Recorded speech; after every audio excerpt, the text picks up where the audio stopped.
भारत का एक राष्ट्रपति होगा। 53 दोस्तों कार्यपालिका शक्ति। 54 ध्यान रखिएगा निर्वाचक मंडल का निर्वाचक मंडल। और मैंने आपको पढ़ाया था दोस्तों निर्वाचक मंडल में कौन कौन शामिल होंगे। इलेक्टेड एमपी का इलेक्टेड एमपी और इलेक्टेड दोस्तों एमएलए जो है वो इसमें शामिल होने वाले। और आप छाप के रखना इस सवाल को।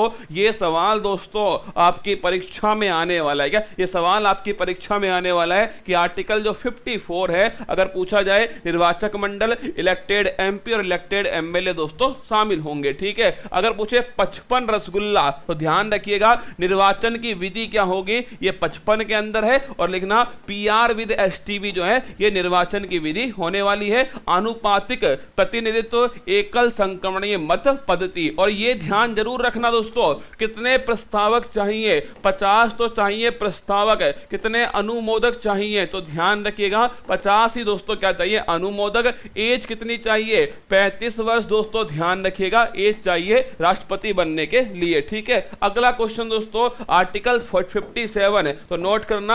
आर्टिकल 56 में क्या है दोस्तों कार्यकाल जो है आर्टिकल 56 के अंदर है 5 साल होगा। क्या री इलेक्ट हो सकते हैं तो 57 में लिखा हुआ है दोस्तों री इलेक्ट हो सकते हैं। पुनर्निर्वाचन जो है संभव है। 58 में ध्यान रखिएगा योग्यता और जो अर्हताएं दोस्तों ये 58 के अंदर है। और अगर पूछे शर्तें क्या क्या है तो दोस्तों ध्यान रखना 59 में शर्त है। और 60 में दोस्तों ध्यान रखिए शपथ जो है वो 60 के अंदर है। और 61 में ध्यान रखिएगा महाभियोग इंपीचमेंट जो है ये दोस्तों 61 के अंदर। अगर मैं आपसे पूछ लूं एक सवाल दोस्तों कि भारत के अंदर कौन कौन से पद लाभ के पद नहीं होते हैं। अब आप बताओ मुझे कमेंट बॉक्स के अंदर छाप के कि इंडिया में कौन कौन से पद दोस्तों ऐसे हैं जो लाभ के पद नहीं होते हैं। कमेंट बॉक्स में छाप दीजिएगा। ये बड़ा प्यारा सवाल दोस्तों कौन कौन से पद ऐसे हैं जो लाभ के पद नहीं होते। और दोस्तों किस किस की जो शपथ है इसका उल्लेख अनुसूची 3 में नहीं है। ये भी आपको छाप के बताना है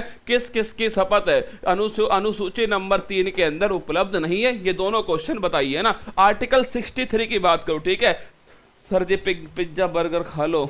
खाएंगे पिज्जा बर्गर। ठीक है पहले सिलेक्शन तो ले ले मेरी जान फिर खाएंगे पिज्जा बर्गर। ठीक है। आर्टिकल 63 दोस्तों नोट करना। इसमें लिखा हुआ है कि भारत का क्या होगा एक उपराष्ट्रपति होगा। ये भी आपको ध्यान रखना है वाइस प्रेसिडेंट आर्टिकल 63 में। इसके बाद में आर्टिकल 72 क्षमादान की शक्ति।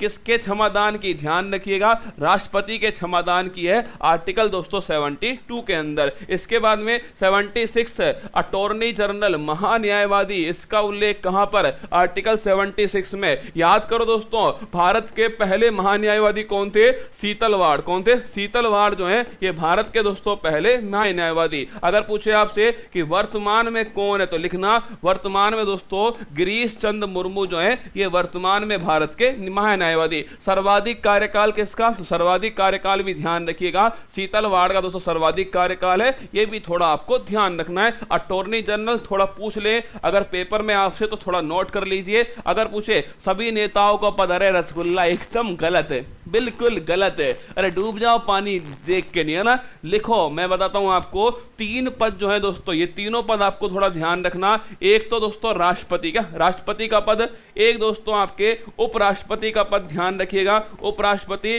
और राज्यपाल ये तीनों पद ध्यान रखिएगा। ये दोस्तों आपके लाभ के पद में शामिल नहीं है। राष्ट्रपति उपराष्ट्रपति और राज्यपाल ये तीनों पद थोड़ा ध्यान रखिए। ये राज्य दोस्तों लाभ के पद में शामिल नहीं है। और इन्हीं का उल्लेख ध्यान रखिएगा अनुसूची 3 के अंदर नहीं है इन तीनों का उल्लेख। ठीक है आगे बढ़िए। अगला क्वेश्चन 63 हो गया। 72 76 अटॉर्नी जनरल किसके प्रसाद पर्यंत दोस्तों राष्ट्रपति किसके राष्ट्रपति के प्रसाद पर्यंत।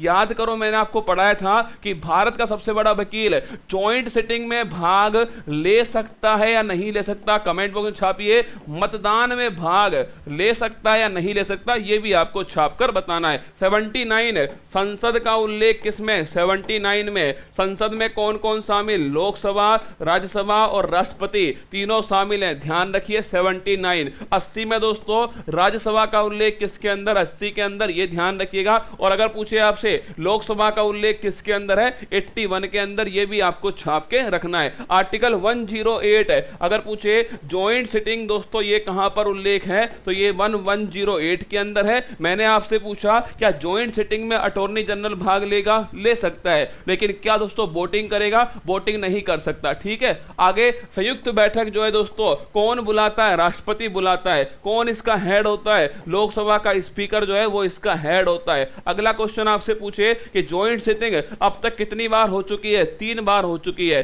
ज्वाइंट सिटिंग की दोस्तों बात करूं मैं आपसे तो ध्यान रखिएगा इसमें किसका पलड़ा भारी रहता है, लोकसभा का दोस्तों पलड़ा जो है वो इसमें भारी रहता है। अगर मैं पूछूं आपसे किस किस में होती है, तो साधारण विधेयक में ध्यान रखिएगा ज्वाइंट सिटिंग दोस्तों हो सकती है। क्या धन विधेयक में ज्वाइंट सिटिंग होगी, कमेंट बॉक्स में छाप के बताइए। क्या धन विधेयक में ज्वाइंट सिटिंग होती है, तो ध्यान रखिए नहीं होती। क्या दोस्तों बजट में ज्वाइंट सिटिंग होगी, नहीं होगी। अगर पूछे आपसे क्या संविधान संशोधन विधेयक में ज्वाइंट सिटिंग होगी, तो भी ध्यान रखिएगा ये भी दोस्तों नहीं होने वाली है। तो अगर आपसे पूछे ज्वाइंट सिटिंग के बारे में सारी बातें आपको पता होनी चाहिए। ठीक है, आर्टिकल 108 1110 दोस्तों लिखिएगा धन विधेयक दोस्तों ये कौन से अनुच्छेद के अंदर है, मनी बिल का जो उल्लेख है ये ध्यान रखिए, ये आपके आर्टिकल 1110 में है। और दोस्तों नोट करना मनी बिल है या नहीं ये कंफर्म कौन करेगा, तो ये कंफर्म करने का काम होगा लोकसभा के स्पीकर। नोट कर लेना, अगर पूछ ले आपसे कि कोई विधेयक धन विधेयक है या नहीं ये कौन कंफर्म करेगा, तो ध्यान रखिए लोकसभा का स्पीकर जो है इसे दोस्तों कंफर्म करने वाला है। आर्टिकल दोस्तों 1110 112 लिखिए बजट का जो उल्लेख है ये किस अनुच्छेद के अंदर है, आर्टिकल 112 के अंदर है। अगर मैं पूछूं आपसे क्या बजट शब्द का उल्लेख है, तो नहीं है, इसके स्थान पर किस शब्द का उल्लेख है, वार्षिक वित्तीय विवरण जो है इस शब्द का उल्लेख है एनुअल फाइनेंशियल स्टेटमेंट। तो अगर मैं पूछूं आपसे बजट कैसा विधेयक है, तो ध्यान रखिएगा बजट दोस्तों एक धन विधेयक है, ये भी आपको थोड़ा ध्यान रखना है। अगर मैं पूछूं आपसे कि आर्टिकल 112 ये दोस्तों बजट के बारे में कब आता है, 1 दोस्तों फरवरी को आता है, ये भी थोड़ा ध्यान रखिएगा आप सभी। कौन लेकर आता है, राष्ट्रपति के बिहाफ पर वित्त मंत्री जो है दोस्तों ये बजट जो है आपके पेश करते हैं, ये आपको ध्यान रखना। पहले कहां पर पेश होगा, धन विधेयक जो है दोस्तों ध्यान रखिए हमेशा सबसे पहले जो है वो लोकसभा के अंदर दोस्तों पेश होगा। अरे क्या लिख दिया के अरे अरे रसगुल्ला, अरे रसगुल्ला, ये भी कौन ही बताएगा तुमसे, गिरीश चंद्र मुर्मू थोड़ी है, के वेणुगोपाल है ना। ये किसने लिखा गिरीश चंद्र मुर्मू, ये भाई साहब किसकी करामात है, जिसकी करामात है ना उसके कान के नीचे घुमा के 2-4 थप्पड़ मारो। गिरीश चंद्र मुर्मू थोड़ी है, के वेणुगोपाल है। अरे मुर्मू साहब तो सीएजी हैं, ये कितनी बार तो लिख दिया, ये मैंने कैसे लिख दिया ये सोच रहा हूं मैं आपसे। गिरीश चंद्र मुर्मू जो है ये तो भारत के क्या है, ये भारत के दोस्तों सीएजी हैं। के वेणुगोपाल जो है ध्यान रखिए ये दोस्तों भारत के क्या है, अटॉर्नी जनरल। ये थोड़ा ध्यान रखना ना, गलती से हो गया ना, गलती से गलती की हो गया गलत। ठीक है, हाँ। आर्टिकल 1110 दोस्तों ध्यान रखिएगा कंफर्म हो गया। आर्टिकल 112 दोस्तों ये भी हो गई बात। मैंने कहा आपसे कि धन विधेयक कहां पेश होगा पहली बार, तो ध्यान रखिए धन विधेयक पहली बार दोस्तों लोकसभा के अंदर ही पेश होता है, इस पॉइंट को भी छाप के रखिएगा। आर्टिकल 123 अगर पूछे आपसे कि राज्यपाल जो है